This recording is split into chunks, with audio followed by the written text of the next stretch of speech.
Now return to Let's Play Heart of the Forest. Chapter 3. I Need to Talk.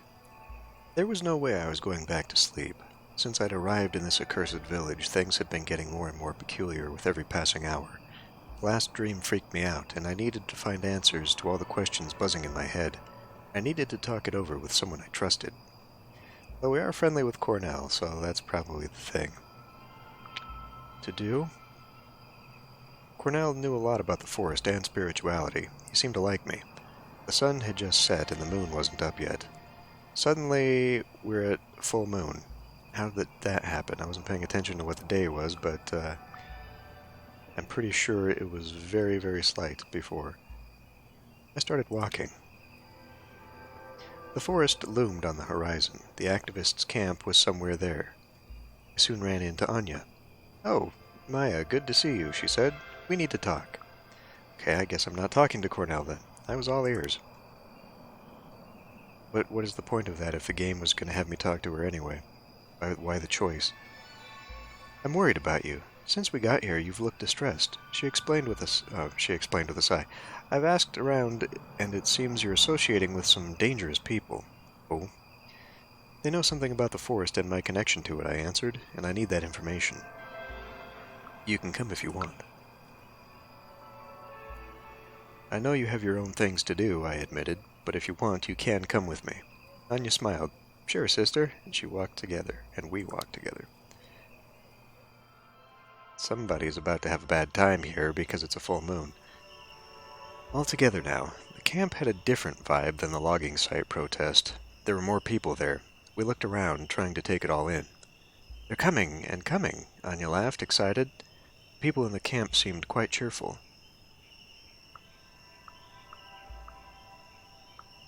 Someone was singing.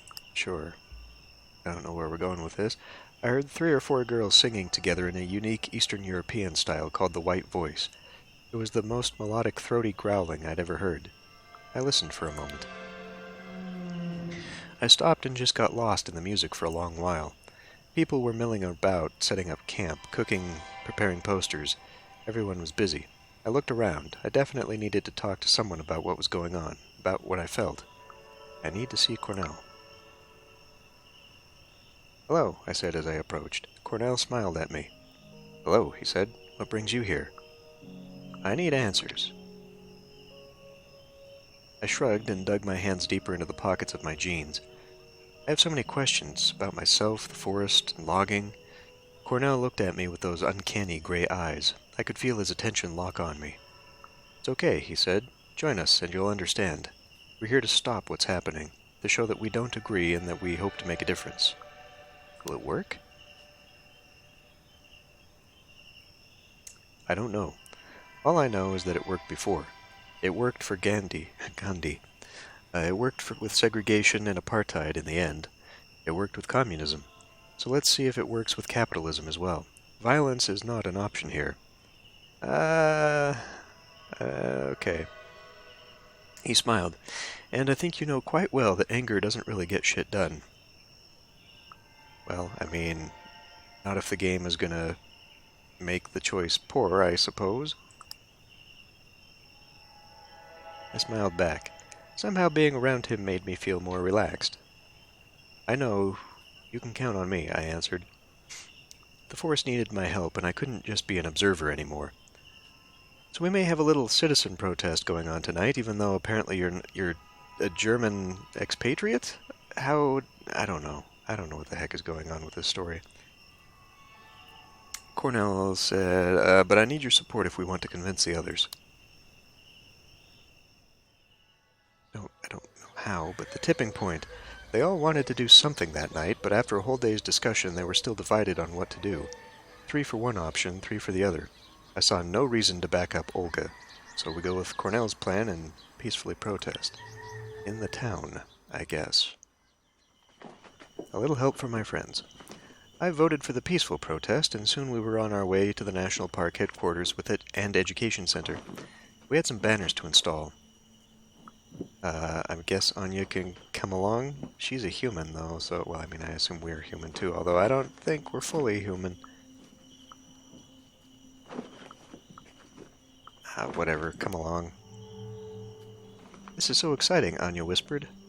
Never done anything so illegal. Is public protest illegal there? Soon we were there. As we were on our way, I realized that, in reality, my methods were much more peaceful than my words had been. I shrugged. You live and you learn. The National Park headquarters were located in something called Palace Park. The name was historical. The name, like everything in Poland, was historical. Centuries ago some king had his hunting lodge there, but now it was a mishmash of old and new buildings scattered around the park. Some were rough and bulky, made of stone and brick, while others were an extravaganza of wooden porches, like shutters, and meticulously sculpted pillars. There was no one around, but the area was well lit. I guess I need to be careful, probably. This wasn't your everyday act of vandalism, this was something bigger. More important, yes, but also more dangerous. Getting arrested in Poland didn't seem like a great way to start my visit. On the contrary, in fact, it could be the end of it. I would imagine. Suddenly I remembered the church located just next to the Palace Park gate. I could feel its dark silhouette looming in the darkness, waiting. We're ready, whatever, just go. They'd spent the whole day painting the sign on a length of material sewn together from what looked like old sheets that were various shades of grayish white. The dark green letters declared, "Wood is the enemy of the forest." "Where are you hanging it? Where do we hang it?" asked Daniel, who'd come equipped with climbing gear. I mean, it doesn't matter, I guess? I don't... See, here's the thing. This is a church, right? But it might... I mean, is it a Christian church? Therefore, being part of, like, the whole Second Inquisition thing of the vampire universe? Or is this, like, the old religion church, and therefore tied to the werewolves? The thing I gather from the Werewolf game is that it's meant to be much more, well, I guess spiritual in a way, but you know, you as a werewolf are more. How do I say this? So like the vampires are very conniving, and it's like a political game, partially, you know, mixed in with like using your super cool vampire abilities to fight and wage war and all that. But, you know, the vampires are very conniving and political, whereas the werewolf game is a little bit more like you are defending and fighting against the encroaching consumerist, industrial, modern world. So, like, I don't know, and especially since we're in Poland, and there's kind of the hint that we're wrapped up in, like, the old wilderness and all that. Like, I just don't know. I don't know if covering the church... And why would do my recommendation? You know what, let's just get this done fast. Cornell joined him, and they started deliberating on the best way to approach the problem. Sure, take your time, we have the whole night. It's not like anyone might pass by any minute, I hurried them. Doesn't matter, Olga said, because hanging the banner is a waste of time. I looked at her, curious what kind of advice she could offer us. Sure, I let her talk, or I asked her for advice. I suppose if we ask her for advice, that might improve our relationship? Well, now she's just hostile, okay. So what could we do better next time? I asked her for advice. We could vote for a plan that has a chance to actually help the forest. Olga rolled her eyes. It's a great banner, and I'm sure it will look good on the pictures published by a number of independent political blogs. She looked at Cornell. But it's stuck so deep into the overeducated ecological dispute that people won't get it, and the loggers won't care. Cornell sighed and shook his head. Don't get involved with him, said Pat, leaning toward me. What was that about? I think it's obvious what that's about, but... What are you talking about? I asked, a bit distracted. She had a weird expression on her face. I didn't get it. What was her relationship with Cornell, anyway? Never mind, she said. Really, it's just... You won't be here long. Okay. I guess I don't know. I guess I try to see her point? Well, maybe you're right, I sighed. Maybe I invest too much in this protest. Wish I could stay longer. What I meant was that you shouldn't follow Cornell blindly, she said, and for a moment I felt we were on the brink of something dangerous. But the moment passed. But Pat couldn't stay serious for too long. Suddenly she pointed up. Look, Daniel turned into a squirrel. I lifted my gaze. For a moment the silhouette against the white wall really looked like a giant squirrel with a bushy tail climbing up quickly, and then I realized it was the shadow of the rope. It's a pretty spindly tail for a squirrel. Pat, I snorted, and we started to laugh. Finally, we pulled the banner up. It's an important message, Anya looked up with fire in her eyes. The world must know. I looked at the banner. It's okay, I guess. When we finished, Cornell gathered us together. We stood in a group, but I felt that everyone was standing apart, the rifts between us deeper than ever before. Cornell sighed. Let's go for a trip, he said, to remind ourselves what we're trying to protect. Gunshot in the woods. Pushcha is friendly. The woods were full of stars. We cycled in silence, enjoying the company of the forest as it enjoyed ours. After some time, the place of power opened up before us. The boulders looked relaxed. A soft breeze rustled in the trees, welcoming us. Do I want to be tense, or I think I know this place? I'd been there before. I cleared my mind and inhaled. The energy was still there. I knew it, but it couldn't reach me. Not if I didn't allow it to. So why are we here? I asked, looking at Cornell. He turned to me, but before he could answer, a loud sound tore through the silence. It was a gunshot. Anya gasped, looking around, wide-eyed and terrified. The others tensed up, but they didn't look concerned, just confused. Who's there? Cornell shouted. There was a rustle and I saw a bunch of men in camo, each of them with a rifle coming toward us between the trees. I took a step back.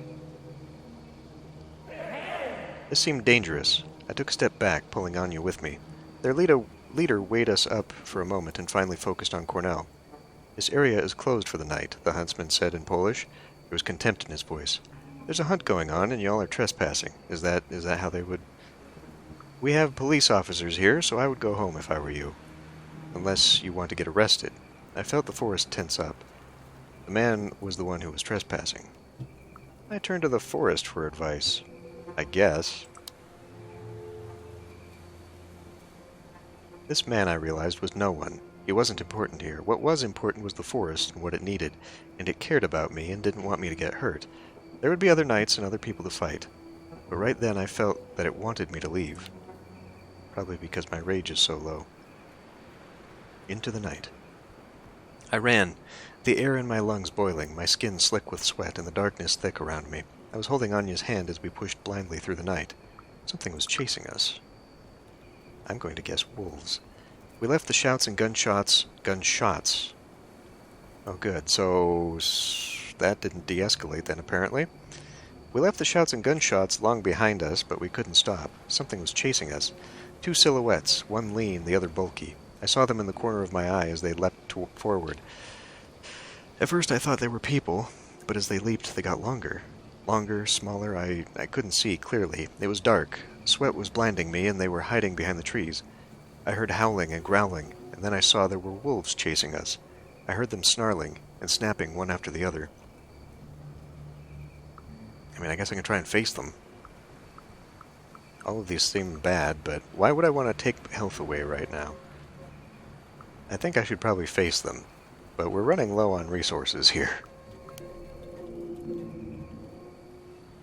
I stopped in the middle of the path and turned to face the animals. I couldn't explain why, but I knew it was the right thing to do. "What are you doing?" whispered Anya, terrified. I ignored her. I looked at the wolves. They looked at me. And I just started talking. "You're looking for me?" I asked, hoping it would give my friends time to escape. The wolves dispersed, and then something happened, something that I couldn't see clearly, and two people stepped out of the bushes. They looked at each other with murder in their eyes. Cornell? Wait, she has the right to know. Cornell grabbed Olga's arm. "One of us is going to bite you," she said matter-of-factly, "and then you will die." Cornell added. One way or another. The forest needs it. Jesus, this escalated quickly. Closed my eyes. There was a series of wet cracks, like skin breaking, torn from within by muscles that suddenly grew, by bones rapidly getting longer, by fur and teeth and claws. When I dared to look, I saw 2 8-feet-tall monsters standing in front of me on the narrow path in the forest. I knew it. Everything finally clicked. I fucking knew it. And then one of the monsters clawed at the other, lunged, and closed its jaws on the other's throat. Blood splattered, drenching me, and before I could start screaming, it was all over. I saw life leave the strange gray eyes.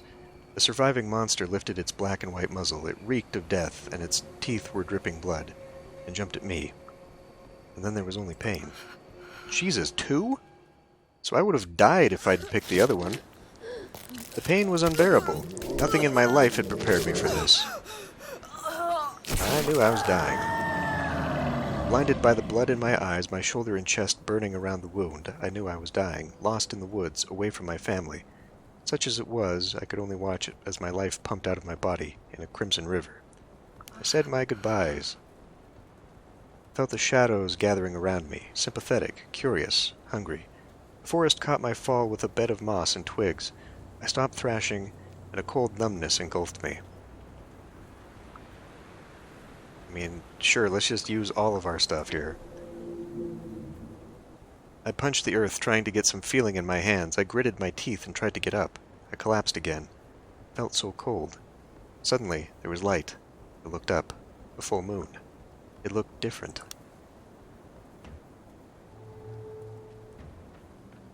Your willpower dropped to 0. When you lose all health or willpower, you become impaired. This makes physical tasks, if you have 0 health, or social and mental tasks, if you have 0 willpower, harder and sometimes impossible. The moon was a goddess, and she noticed me. Get up, she said. I got up. I get up. I feel good. Now we've changed to present tense. That's interesting. I know that I shouldn't, but I don't remember why. I don't care. What do I want? Possibly health? I stretch. My muscles are sore and cramped, so I stretch like I've never stretched before. My arms are longer, my legs are stronger. My heart is pumping, and I feel like I've spent my whole life packed into a box, and I've finally been set free. I breathe. I take a breath and feel my ribs and muscles move. The forest smells of blood and fear and excitement. I'm happy. I laugh happily, and others' laughter joins me. We laugh and sing to the moon. My mind is clear. My mind is clearer than it's ever been before. I see the world in sharp contrasts of black and white, movement and stillness.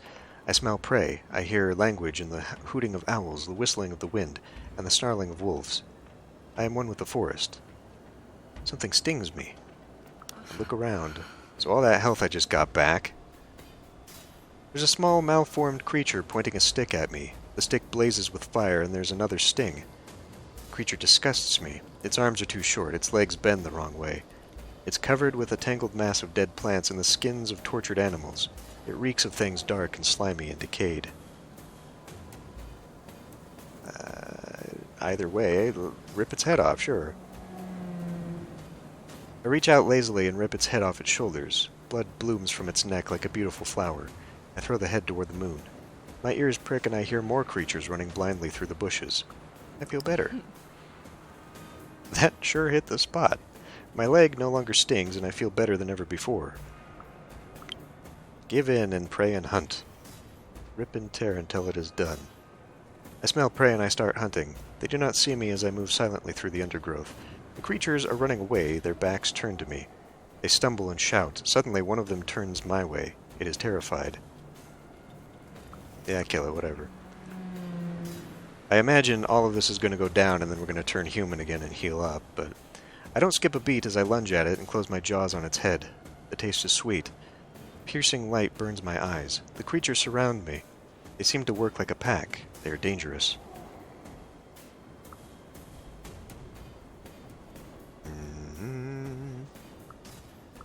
I don't know, man. Like, strike them one by one. This kills them all? I mean, I would assume we're doing that too, but Let's strike them all one by one. I hide in the shadows and they are too slow, too dumb, too clueless to notice me. I strike them down one by one. Some fight back. Some manage to defend themselves briefly, but most of them don't see me coming. New smell. I look up and see no moon, only clouds and tangled branches. Something changes. I knew it. Something changed, and I realized how tired I was. I stumbled. Darkness. Nothing was okay. The night sky was full of stars. I opened my eyes. Confused, I opened my eyes. The forest around me was thick and dark. The tree trunks, wrapped tightly in dark-leaved ivy, were covered in ripples of lichen where the vines hadn't taken hold. The thorny, leafless bushes at their base were overrun with nettles. The fungi radiated with a ghoulish, sickly green light. Dark, sponge-like mushrooms clung to the fallen trees. Well, I mean, if nothing's okay, something's wrong, I guess. I couldn't shake the feeling that something wasn't right. I looked down and saw my hands covered in a dark substance. I was naked. A sticky, glistening film of liquid was clinging to my skin. I could feel it on my face and my hair. Blood. There was a whisper. The word resonated in my head. Garo. I knew what was coming. I remembered my dream and slowly lifted my eyes. Dead bodies were strewn around. There was a severed head right in front of me. I guess I feel sick? Let's build some of that rage back up. The face was contorted, the eyes bulging, the mouth open, the tongue stuck out. It was obscene. I doubled over, retching. I recognized that face. Cornell's dead. It was Cornell. His gray, piercing eyes now dull and dead. It was my fault. Was it? Because I'm pretty sure What's-Her-Face tore his throat open the minute they changed. I screamed. No! I let out a long, blood-curdling scream. The night swallowed it. The bushes rustled, and a moment later I saw Olga. She came out from between the trees, wiping something red off her hands. She looked at me, at the head, at my face. Get used to it, she said. You're a werewolf. I looked at her. I blinked. Everything faded to black.